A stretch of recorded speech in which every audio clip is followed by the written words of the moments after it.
warahmatullahi wabarakatuh.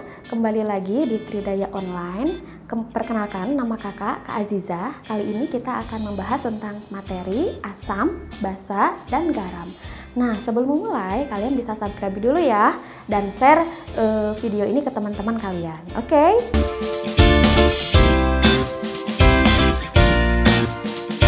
Oke, sudah siap adik-adik? Oke, kalau sudah siap kita mulai ya. Nah, sebelumnya saya mau nanya, kalian sudah pernah mendengar kata larutan nggak? Nah, larutan itu apa sih? Nah, larutan itu adalah suatu campuran homogen yang terdiri dari zat terlarut dan pelarut. Nah, misalkan di sini ada cuka dan air jeruk. Kira-kira kalian sudah mencicipinya nggak, bagaimana rasanya? Ya, rasanya itu masam ya. Nah, kali ini kita akan membahas tentang larutan, asam, basa, dan garam, serta melihat bagaimana perbedaannya. Oke, kita lihat ya. Yang pertama itu ada asam. Nah, asam itu memiliki ciri-ciri sebagai berikut. Nah, dari katanya aja kan asam ya, berarti rasanya bagaimana? Rasanya masam. Itu yang pertama. Yang kedua, nah asam ini dapat merubah kertas lakmus biru menjadi merah, atau di sini ada kunci 3D-nya ya. Kunci 3D-nya adalah arurah. Asam merubah lakmus biru menjadi merah. Oke. Selanjutnya, dia bersifat korosif. Apa itu korosif? Jadi kalau misalnya kena logam, itu dapat merusak logam.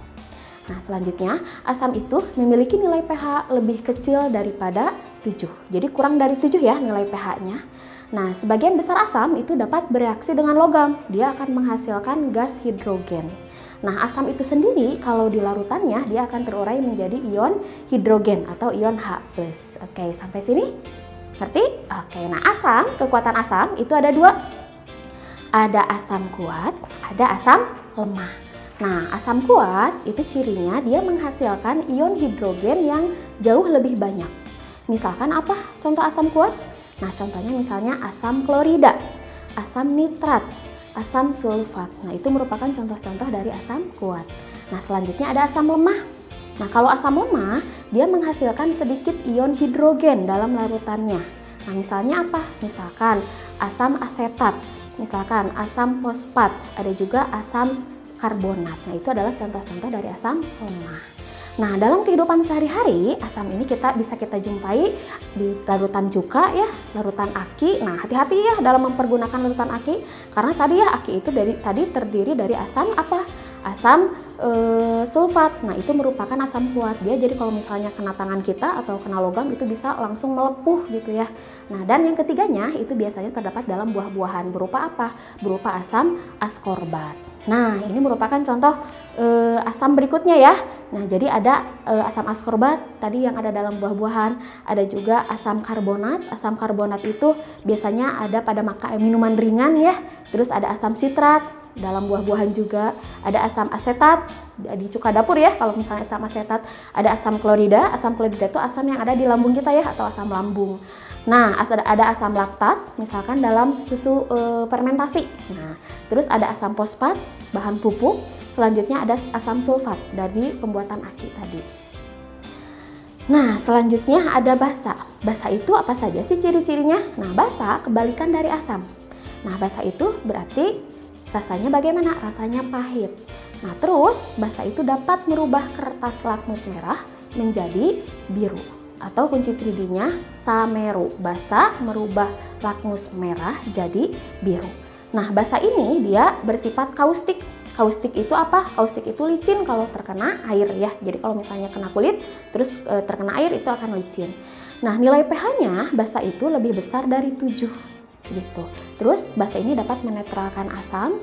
Lalu kalau misalnya dalam larutannya basa akan terurai menjadi ion hidroksil atau OH-. Nah, ini kekuatan basa dibedakan menjadi dua ya, sama seperti asam, ada basa kuat, ada basa lemah. Kalau basa kuat itu dia menghasilkan ion hidroksi dengan jumlah yang banyak. Misalnya apa? Misalnya natrium hidroksida, kalium hidroksida, kalsium hidroksida. Nah, kalau basa lemah berarti kebalikannya ya. Dia menghasilkan sedikit ion hidroksil dalam larutannya. Misalnya apa? Misalnya amonium hidroksida. Nah, berikut ini adalah contoh-contoh basa dalam kehidupan sehari-hari ya. Ada apa saja? Ada antasid. Antasid itu apa? Obat emah. Terus ada sabun. Nah, sabun itu juga sama mengandung senyawa basa. Terus ada deterjen ya. Nah, ini penggunaan natrium hidroksida ya. Nah, banyak sekali ya fungsinya.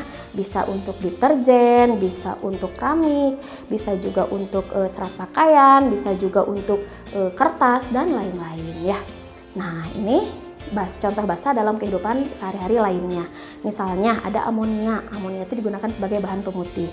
Terus ada juga kalsium hidroksida. Kalsium hidroksida itu sebagai obat mengurangi tingkat keasaman tanah. Ada juga kalsium oksida, bahan pembuatan semen. Ada juga magnesium hidroksida, tablet mengurangi asam lambung ya atau antacid tadi ya. Terus ada juga natrium hidroksida sebagai bahan pembuat sabun ya. Nah, selanjutnya adalah garam. Garam ini dikenal sebagai reaksi dari asam dan basa. Jadi kalau misalnya asam dan basa direaksikan, itu merupakan reaksi akan menghasilkan garam atau dikenal dengan istilah reaksi netralisasi. Nah, reaksinya seperti ini. Jadi contohnya misalkan ini ya, HCl. HCl itu kan asam ya, ketemu dengan NaOH. NaOH itu kan basa. Nah, nanti itu akan membentuk garam, yaitu apa? NaCl. Dan apa? Dan H2O, yaitu air ya. Nah, pengelompokan garam. Nah, garam itu sendiri nanti tidak semuanya netral ya sifatnya. Nah, ada garam yang bersifat asam, ada juga garam yang bersifat basa. Tergantung dari asam basa pembentuknya. Kapan suatu garam itu netral? Nah, ketika dia terbentuk dari asam kuat dan basa kuat. Jadi sama-sama kuat. Atau asam lemah dengan basa lemah. Maka akan membentuk garam yang netral. Kapan suatu garam bersifat basa? Ketika terbentuk dari basa kuat, asam lemah, maka sifat garamnya adalah basa. Nah, kapan garam tersebut bersifat asam? Ketika basanya lemah, asamnya kuat. Nah, seperti itu.